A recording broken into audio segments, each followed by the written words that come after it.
Hello bears, in this video I'll show how to fix emo call connecting problem or emo call waiting for network problem. Let's see how to solve this problem. Tap on hold emo, click on app info, tap on force stop, tap on OK,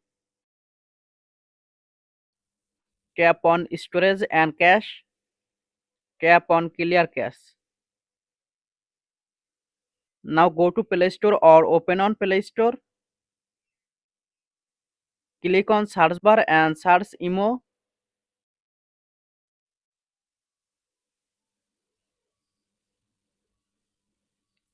Update emo app if available on Play Store. Swipe down notification panel.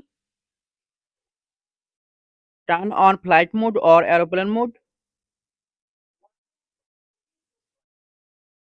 Now go to emo.